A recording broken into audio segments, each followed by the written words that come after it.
Supreme court on merit নিরপেক্ষভাবে স্বচ্ছতার সঙ্গে যুক্তি এবং সওয়াল জবাব এবং তথ্য প্রমাণ সংবিধান আইন মেনে রায় দেবে। আমরা চূড়ান্ত আশাবাদী মামলায় আমাদের জয় হচ্ছে। এই মামলাটার তো ব্যাপ্তি নেই, এই মামলাটা যে 10 বছর ধরে চলছে এটাই বিচার ব্যবস্থার পক্ষেও খুব সম্মানজনক নয়। কারণ রাজ্য সরকার তার আইনজীবীরা আইনের বিভিন্ন ফাঁক ফোকরকে কাজে লাগিয়ে এই মামলাকে দীর্ঘায়িত করে। কে মিছিল করতে দিচ্ছে না, পারমিশন দিল না, আদালতে ছুটছে। আরে মিছিল করতে পুলিশ পারমিশন দিচ্ছে না, তোমার যদি ক্ষমতা থাকে তুমি মিছিল করো, মিছিল করা তোমার গণতান্ত্রিক অধিকার, সংবিধান এই অধিকার তোমাকে দিয়েছে। পুলিশ তোমাকে পারমিশন দিল কি দিল না ও নিয়ে মাথা ঘামাবার দরকার। শ্রমিকদের কাজ হচ্ছে যে ঐক্যবদ্ধ সংগ্রামের মাধ্যমে মালিক পক্ষকে বাধ্য করতে হবে তার দাবি পূরণ করার। তা আমরা যদি সেটা না করতে পারি তাহলে সরকারকে গালাগালি দিয়ে লাভ নেই, দোষটা আমাদের হিসেবে। তাদের একটা দলীয় রাজনৈতিক আদর্শ থাকতেই পারে, কিন্তু যখন কর্মচারী সংগঠনের ক্ষেত্রে তারা পেশার স্বার্থে ঐক্যবদ্ধভাবে তারা কিন্তু সমস্ত সংগঠন সব কর্মচারী মিলে একদম এককভাবে মানে লড়াই করে একসঙ্গে ঐক্যবদ্ধভাবে, এবং মালিককে এতটুকু স্পেস দেয় না সরকারকে। সামনেই 26-এ নির্বাচন, আর তার পূর্বেই রায় যা দেখা যাচ্ছে আপনাদের পক্ষেই যেতে পারে। তো রায় যদি আপনাদের পক্ষে যায়, শাসক দল তথা রাজ্য সরকারের যিনি বসে আছেন তৃণমূলের পক্ষ থেকে এই প্রশ্ন উঠবে না তো যে সুপ্রিম কোর্ট বা আপনারা শাসক দলকে এই নির্বাচন প্রক্রিয়ার আগে আঘাত আনার জন্য এই ডিএ মামলাটি করেছিলেন? দেখুন, গণতান্ত্রিক দেশ, যে কারোর যে কোনো কথা বলার অধিকার আছে, কিন্তু সংবিধান অনুসারে সুপ্রিম কোর্ট হচ্ছে সর্বোচ্চ ন্যায়ালয় এবং সুপ্রিম কোর্টের রায় হচ্ছে আইন। তা সুপ্রিম কোর্ট নিরপেক্ষ অন মেরিট মামলার বিচার করে রায় দেবেন, এটাই কিন্তু আমরা মনে করি, বিশ্বাস করি। কাজেই সুপ্রিম কোর্ট কোন রাজ্যে কবে ভোট, সেই ভোটে কার জয় হবে কার পরাজয় হবে এই সব মাথায় রেখে তো রায় দেবেন না।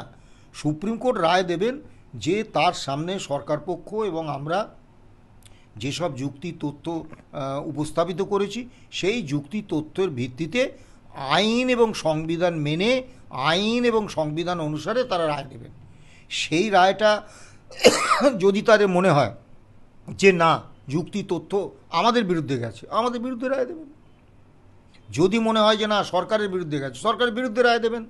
এবং এই রায়টা কিন্তু আমরা রেসপন্ডেন্ট যারা, আমাদেরকেও যেমন মেনে নিতে হবে, সরকারকেও মেনে নিতে হবে। কিন্তু এর পেছনে যদি এই মানে খোঁজে শাসক দল যে 26-এর নির্বাচনে হারিয়ে দেওয়ার জন্য সুপ্রিম কোর্ট রায় দিল, এটা হাস্যকর। এখন মাননীয় মুখ্যমন্ত্রী তো অনেক আবল তাবল বলেন, আর শাসক দলের নেতারাও বলার সময় কোথায় থামতে হয় বলে যায়। কাজেই এখানে কে কী বলছে ও নিয়ে ভেবে লাভ নেই। সুপ্রিম কোর্ট অন মেরিট নিরপেক্ষভাবে স্বচ্ছতার সঙ্গে যুক্তি এবং সওয়াল জবাব এবং তথ্য প্রমাণ সংবিধান আইন মেনে রায় দেবে। সেই রায়ে যেহেতু আমাদের পক্ষে সাংবিধানিক যুক্তি রয়েছে, আইনি যুক্তি রয়েছে, আমরা বিভিন্ন মামলার রায় উপস্থাপন করেছি এবং সেই কারণে আমরা চূড়ান্ত আশাবাদী মামলায় আমাদের জয় হচ্ছে। এখন সরকার পক্ষ যদি সেভাবে মামলাটায় আমাদের বিরুদ্ধে তথ্য প্রমাণ দিতে পারতেন, আইন বা সংবিধানের সমর্থন আছে এটা প্রমাণ করতে পারতেন, তারাও প্রত্যাশা করতে পারতেন তারা জিতবেন, কিন্তু তারা এই প্রত্যাশাটা করতে পারছেন না। তার কারণ তারা জানেন, আইনজীবীরা তারা সরকারের পক্ষে যারা লড়ছেন তারাও তো মেধা আছে তাদের, তারা নিশ্চয়ই জানেন যে এই মামলায় তারা জিতবেন না। এই কারণেই কিন্তু বিভিন্ন আইনের ফাঁক ফোকরকে কাজে লাগিয়ে তারা হাইকোর্টে করেছেন, স্যাটে করেছেন এবং সুপ্রিম কোর্টেও মামলাটাকে দীর্ঘায়িত করেছেন। এই মামলার ব্যাপ্তি বা পরিসর খুব কম, 3টে পয়েন্ট যে তুমি রোপা 2009-এ কমিটমেন্ট করেছো all India consumer price index মেনে বছরে 2বার দিয়ে দেবে, সেইটা পূরণ করো। 2 নম্বর হচ্ছে সংবিধানের 14 নম্বর ধারায় তুমি অবস্থান ভেদে, তার কর্মস্থল ভেদে কর্মচারীদের প্রাপ্য দেওয়ার ক্ষেত্রে কোনো ডিসক্রিমিনেশন করতে পারো না, বৈষম্য করতে পারো না। এটা সংবিধান বিরোধী, সংবিধান বিরোধী কোনো কাজ তো সরকার করতে পারে না। 3 নম্বর ডিএ দেওয়ার সুযোগটা all India consumer price index. কাজেই এই মামলাটার তো ব্যাপ্তি নেই, এই মামলাটা যে 10 বছর ধরে চলছে এটাই বিচার ব্যবস্থার পক্ষেও খুব সম্মানজনক নয়। কারণ রাজ্য সরকার তার আইনজীবীরা আইনের বিভিন্ন ফাঁক ফোকরকে কাজে লাগিয়ে এই মামলাকে দীর্ঘায়িত করেছেন। এখন তারা যদি নিশ্চিত থাকতেন যে মামলায় তারা জিতবেন, তাহলে এইসব করতে যাবেন কেন? তারা তো মামলায় যত তাড়াতাড়ি রায় বেরোবে সেটা তো চাইতেন, সেটা চাননি। কিন্তু আমরা বিপরীতে চেষ্টা করেছি যত তাড়াতাড়ি মামলার শুনানি হয়ে রায় হয়। তার মানে আপনারা বুঝতেই পাচ্ছেন যে মামলায় জয় সম্পর্কে আমরা কিন্তু নিশ্চিত, সরকার পক্ষ কিন্তু সেই নিশ্চয়তার জায়গায় নেই। কাজেই এসব বলে কোনো লাভ নেই। তবে পরিশেষে একটা কথা বলবো, মামলাটা কিন্তু আমরা করেছি নিতান্তই কৌশলগত অবস্থান হিসেবে। কারণ ট্রেড ইউনিয়ন সংগঠনের সবথেকে গৌরবময় কাজ হচ্ছে আন্দোলনের মাধ্যমে ঐক্যবদ্ধ সংগ্রাম লড়াইয়ের মাধ্যমে সরকার তো মালিকের হাত থেকে দাবিগুলো আদায় করে আনা। আমরা যেহেতু সেই সময় মানে এত কর্মচারীদের উপর মানে ফ্যাসিস্ট সরকার এমন আক্রমণ নামিয়ে এনেছিলেন যে কর্মচারীরা ভীত সন্ত্রস্ত হয়ে পড়েছিলেন, আমরা আন্দোলন সংগঠিত করতে পারছিলাম না, এবং এমন একটা পরিস্থিতি হয়েছিল একটা কোনো পদক্ষেপ নিয়ে কর্মচারীদের সাহসটা ফিরিয়ে আনতে না পারলে খুব ভয়ঙ্কর অবস্থা হয়ে যাচ্ছিল। সেই অবস্থা থেকে মুক্তি পাওয়ার একটা কৌশলগত অবস্থান হিসেবে আমরা মামলা করেছি। এবং সব বিষয়ে মামলা করা যায় না।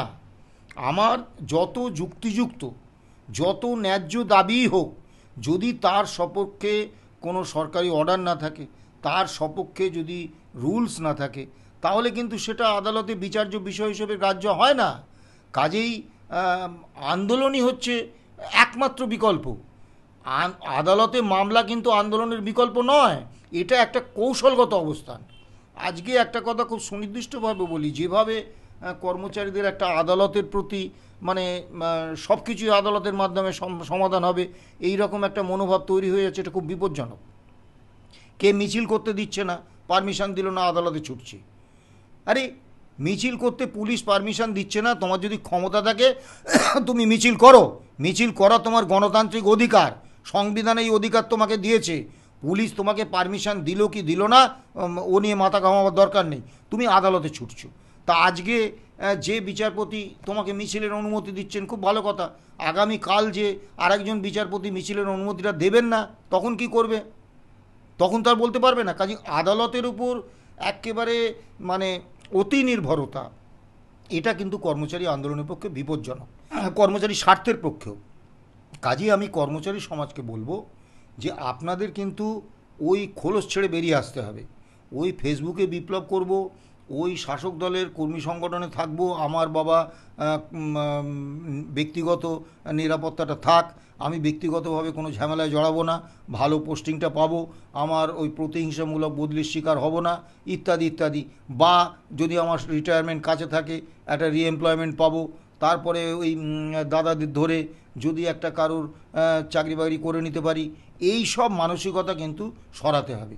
কারণ আজকে আমাদের সামনে যদি আমাকে জিজ্ঞেস করেন যে আপনাদের সবথেকে বড় শত্রু কে, আমাদের সবথেকে বড় শত্রু কিন্তু সরকার নয়।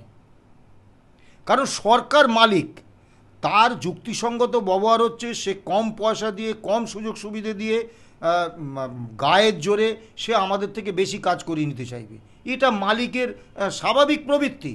শ্রমিকদের কাজ হচ্ছে যে ঐক্যবদ্ধ সংগ্রামের মাধ্যমে মালিক পক্ষকে বাধ্য করতে হবে তার দাবি পূরণ করার। তা আমরা যদি সেটা না করতে পারি, তাহলে সরকারকে গালাগালি দিয়ে লাভ নেই, দোষটা আমাদের। এবং আমাদের ক্ষেত্রে কি হয়ে যাচ্ছে যে আমরা বেশ কিছু কর্মচারীদের সিংহভাগ, তারা কখনো বলছি এই সরকারটা আমার চোখের মণি সরকার, একে বন্ধু সরকার, একে চোখের মণির মতো রক্ষা করতে হবে। আবার এখন শাসক দল বদলেছে, এখন এক দল এগিয়ে এসছে, তারও সংখ্যা আরও বেশি, তারা বলছে এটা আমার সরকার, একে পেটের লিভারের মতো রক্ষা করব। এরপরে আর একটা সরকার আসবে, আর একদল কর্মচারী স্বঘোষিত দায়বদ্ধতা নিয়ে নেবে, ওকে বুকের হৃৎপিণ্ডের মতো রক্ষা করব।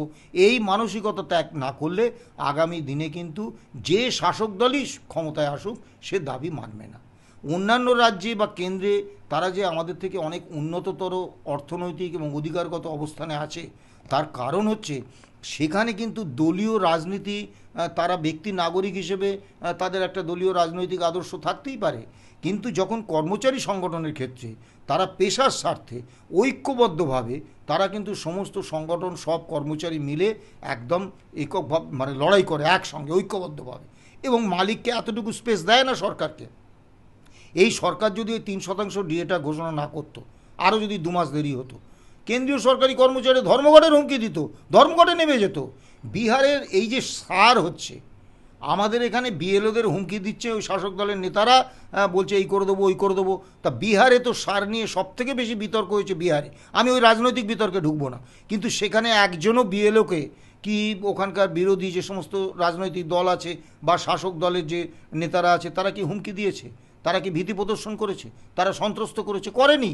কারণ বিহারের কর্মচারীরা 90 দিন টানা ধর্মঘট করেছে, করে তাদের দাবি আদায় করেছে, যার ফলে সেখানকার রাজনৈতিক দলগুলো জানে যে এই সরকারি কর্মচারীরা হচ্ছে লড়াকু কর্মচারী।